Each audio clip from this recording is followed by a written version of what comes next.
Hello everyone and welcome to FPL Stats. It's your boy Flintstone. So today guys, we'll be talking about Jamie Vardy. He obviously had an incredible game week 10. He scored like 20 points, and if you were like me and you were unfortunate enough not to have him in your team, this video is for you. So we're going to look at whether or not it's a good idea for you to bring him in come game week 11. Before I begin, let's look at my game week 10 review. I got 63 points. And I was fortunate enough that I transferred in Alonso for Otamendi, and Otamendi got 0, Alonso got 6. I also brought in David Silva, who also did fairly well, and then Kevin De Bruyne was my captain, but I do also have Aubameyang, who is now definitely a troll, because ever since I've got him into my team, he's done nothing but disappoint me. Now, on today's video, while looking at Jamie Vardy's performance, I began by looking at Leicester City's performance. And if you look at their total numbers, they've scored 25 goals in total, 12 of which have been at home and 13 away, about 2.5 goals per match. And they've taken about 4.5 shots on target per match, which is like incredible. I mean, 4.5 shots on target per match is really good. But if you look at the statistical measure, which is called the expected goal, they have only had an expected goal of 13 goals for their past 10 games, meaning their expected goal per match has only been 1.3 goals per match because of the types of chances that they are creating, because they've been scoring like incredible chances, like chances that you would not normally expect a player to score. Hence why they've literally overperformed on their expected goals by like almost double.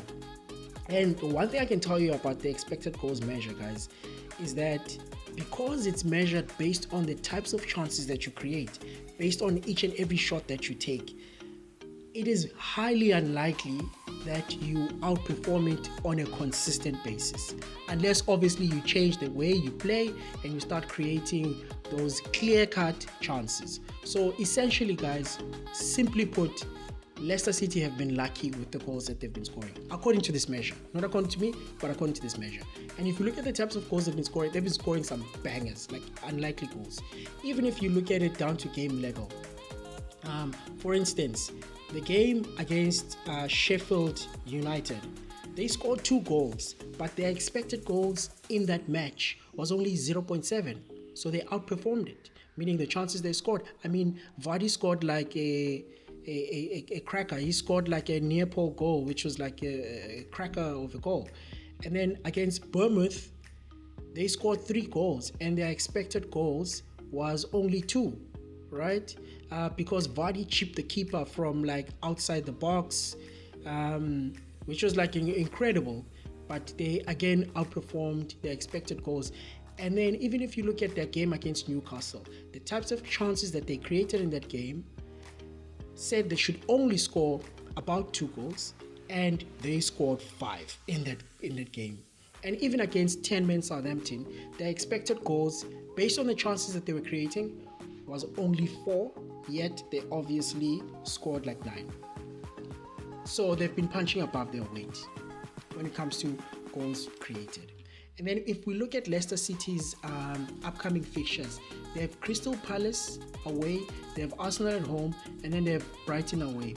And if you look at their last season performance versus these 3 teams in the same fixture, they scored 1.3 goals per match, and even over 5 years in the same 3 fixtures, they've scored about 1.3 goals per match, which is in line with their expected goals for this year.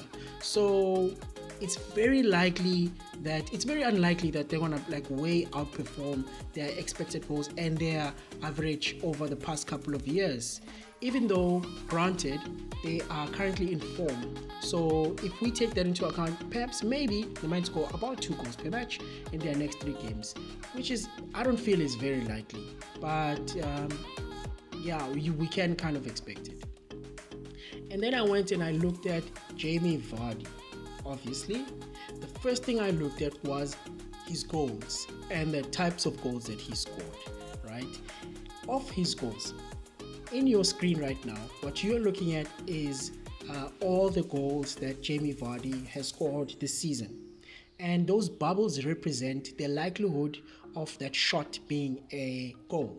We obviously know he scored, but based on the type of shot, the likelihood of it being a goal from 0 to 1. The big circle, the big dot being 1, and the small dot being closer to 0, like 0.1.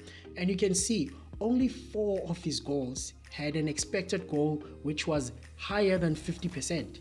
Meaning the chances that he's been creating were like, those types of chances where it's almost impossible for a player to score, but yet he scored. And what that means is that once he starts to play against the tough teams, the decent teams with like a strong defense and decent goalkeepers, he's going to struggle to score. For me, that's what it means. And then even if you look at it down to game level, right? In the 5 games which he scored in, only 1 game had an expected goal where he had an expected goal which was 1 goal or higher, and that was the 9-0 thrashing of 10-man Southampton. And in all the other games, there was not even 1 game where he had an expected goal of 1, even though he scored. It just means the chances that he created were like highly unlikely to be goals, but they ended up being goals. Now, my final note is that you should not buy Jamie Vardy. And why do I think that? Number 1, Leicester City have been punching way above their weight because they're not creating clear-cut chances. And Vardy has also been scoring some fortunate goals. I'm not going to say fortunate because they are incredible goals, but I mean he scored 3 goals in the near pole. I mean the goalkeepers were a bit dodgy, and even his goal that he chipped against Bournemouth, the goalkeeper was in no man's land. There was no ways where the goalkeeper was supposed to be there, and hence allowing Jamie Vardy to score that goal, chipping him from outside of the box. So I personally would not advise you to buy Jamie Vardy. I know I'm not. Anyways, guys, I really enjoyed making this video for you. Thank you so much for the support. Like I said, like I promised, every single time I make these videos, I'm going to be better and better and better and better and better. Thank you so much, and good luck for the rest of the season. Awesome.